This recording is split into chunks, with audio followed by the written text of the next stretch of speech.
Murtad adalah perbuatan haram bagi Muslim di Malaysia dan juga dimanapun di dunia ini.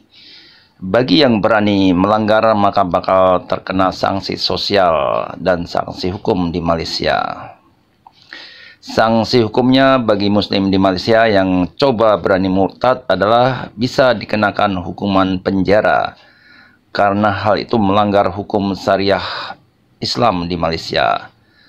Sebagai catatan, berdasarkan informasi yang saya dapatkan, yaitu bila mana ada Muslim di Malaysia yang nekat berani murtad, maka akan dikenakan hukuman penjara oleh pengadilan syariah di Malaysia, berupa hukuman bimbingan akhlak yang bisa berlangsung selama 5 tahun, hingga orang yang murtad tadi kembali sadar menganut Islam kembali. Lalu sanksi sosialnya mungkin bagi Muslim yang murtad di Malaysia adalah bakal dikucilkan oleh keluarganya dan juga masyarakat di sekitarnya, karena murtad adalah perbuatan aib yang hina dina di mata Muslim di Malaysia. Saya pun bisa mengerti dan memahami kenapa murtad dilarang di Malaysia, karena Malaysia adalah negara Islam yang telah menetapkan dalam konstitusinya bahwa Islam adalah agama resmi negara. Oleh sebab itu, maka Malaysia sangat amat tegas terhadap setiap perbuatan murtad bagi kaum muslimnya.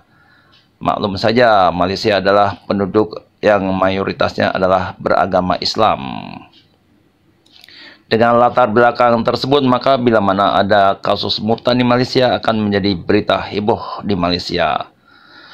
Untuk itu saya akan coba sajikan satu kasus berita murtad di Malaysia yang terkenal hingga ke dunia luar yang diberitakan oleh situs vibes.com berikut ini. Salah satu kasus penting di Malaysia, salah satunya yang melibatkan seorang Muslim yang masuk Kristen, adalah kasus Lina Joy, yang terlahir sebagai seorang Muslim dengan nama Azlina Jailani. Pada tahun 1998 dia masuk Kristen untuk menikahi pacarnya yang beragama Kristen, tetapi secara hukum tidak dapat melakukannya karena kartu identitasnya, IC, menyatakan bahwa dia adalah seorang Muslim. Setelah dibaptis pada tahun itu, wanita tersebut berusaha agar perpindahan agamanya diakui secara hukum oleh pengadilan Malaysia, meski berhasil mengubah namanya. Namun Departemen Registrasi Nasional, NRD, tidak mengubah status agamanya di IC-nya karena tidak menerima dokumen konfirmasi apapun dari pengadilan syariah.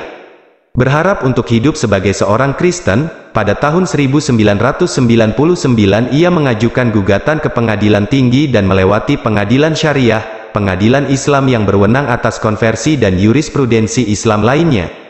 Pada tahun 2006, dalam upayanya untuk memeluk agama Kristen, Joy membawa masalah ini ke pengadilan tertinggi di negara tersebut. Pada tanggal 30 Mei tahun 2007, permohonan bandingnya ditolak oleh pengadilan federal dengan keputusan mayoritas 2-1 hakim yang terdiri dari 3 orang dengan Hakim Agung Tun Ahmad Fairuz Sei Abdul Halim dan Datuk Alauddin Mo Serif memutuskan menentangnya. Mereka menyatakan bahwa seseorang yang ingin meninggalkan agamanya harus melakukannya sesuai dengan hukum atau praktik agama tertentu yang ada, baru setelah orang tersebut memenuhi persyaratan dan pihak berwenang yakin bahwa orang tersebut telah murtad, barulah dia dapat memeluk agama Kristen. Dengan kata lain, seseorang tidak bisa, atas keinginan dan hayalannya, meninggalkan atau memeluk suatu agama. Pandangan berbeda dari Hakim Ketua Sabah dan Sarawak Datuk Richard Malanjum menulis, oleh karena itu, dalam pandangan saya, hal ini sama saja dengan perlakuan tidak setara di mata hukum. Dengan kata lain, hal ini bersifat diskriminatif dan inkonstitusional dan oleh karena itu harus dihapuskan.